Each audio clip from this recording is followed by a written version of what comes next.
Breaking news, Iran umalma sa UN dahil sa banta ni Trump na pambobomba. Sa patuloy na bangayan na nagaganap sa pagitan ng Iran at Estados Unidos, ay umalma ang Iran sa United Nations o UN. Ang reklamo ng Iran ay dulot ng pagbabanta na ginawa ni President Donald Trump sa Iran. Yan ang tinutukan ng aming grupo, kaya naman huwag kalimutang mag-subscribe para lagi kang updated sa mga ganitong uri ng balita. Kaya naman simulan na natin. Hindi na nga napigilan ng Iran ang ginawang banta ni Trump sa bansa, kung kaya't umalma ang Iran sa United Nations Security Council. Inilarawan ng Iran ang mga pahayag ni Trump bilang isang lantad na paglabag sa international law at sa United Nations Charter.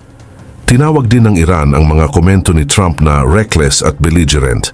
Kamakailan lang kasi ay nagbanta si Pangulong Trump na babanata ng Iran at magpapatupad ng karagdagang parusa kung hindi papayag ang Tehran sa isang kasunduan sa Washington tungkol sa nuclear program nito.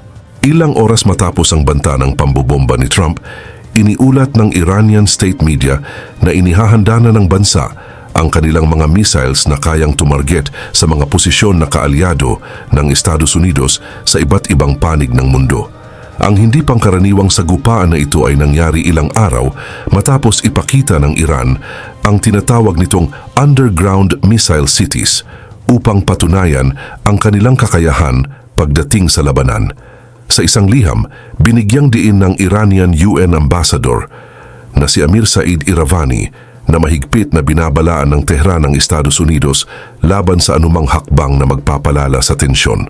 Dagdag pa niya, handa ang Iran na gumalaw ng matindi laban sa anumang aggression o pag-atake ng Estados Unidos o ng mga kaalyado nito.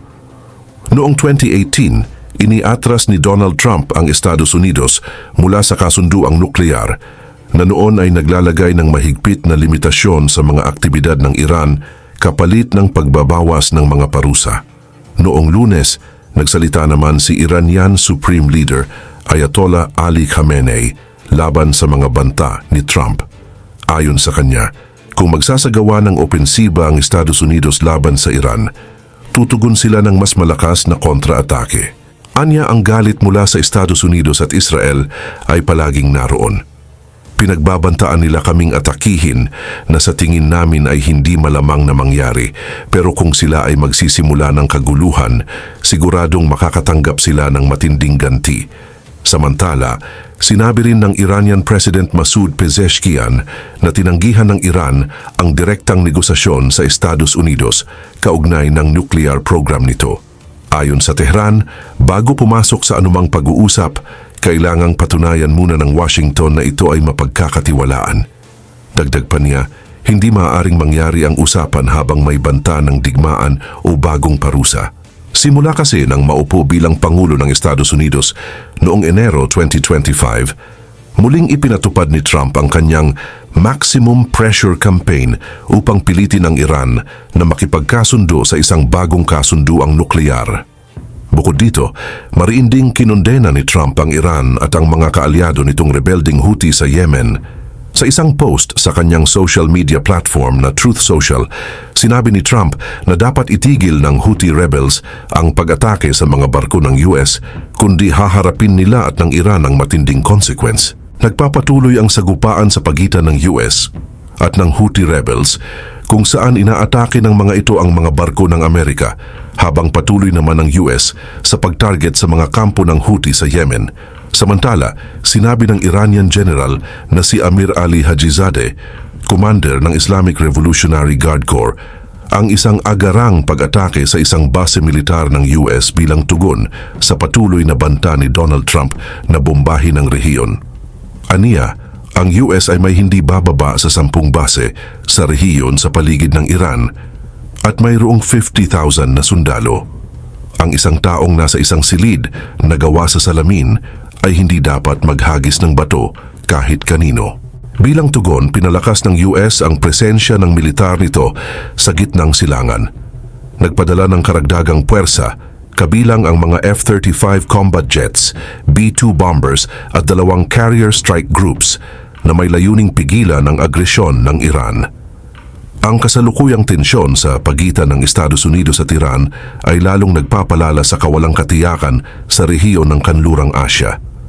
Samantala, ang People's Liberation Army ng China ay nagsagawa ng malawakang mga military drills sa paligid ng Taiwan na tinawag na Straight Thunder 2025A. Sa isang video na kasama sa kanilang anunsyo, tinawag nila si Pangulong Lai Ching-te ng Taiwan bilang isang parasite at inakusahan siyang gumamit ng mga taktika na kahalintulad ng kay Joseph McCarthy upang pabagsakin ang kanyang mga kalaban sa politika. Ang mga drills ay naglalayong magsagawa ng mga precision strike sa mga target tulad ng mga pangunahing pantalan at pasilidad ng enerhiya sa East China Sea.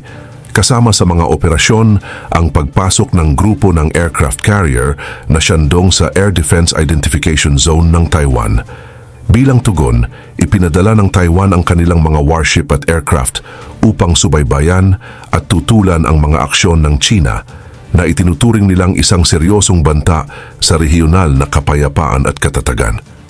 Inanunsyo ng Administrasyon ng Kaligtasang Pandagat ng China noong hating gabi ng Martes na magkakaroon ng saradong zona para sa pagpapadala ng mga barko dahil sa mga pagsasanay militar hanggang sa gabi ng Huwebes sa isang bahagi ng hilagang bahagi ng silangang lalawigan ng Zhejiang, mahigit 500 kilometers mula sa Taiwan.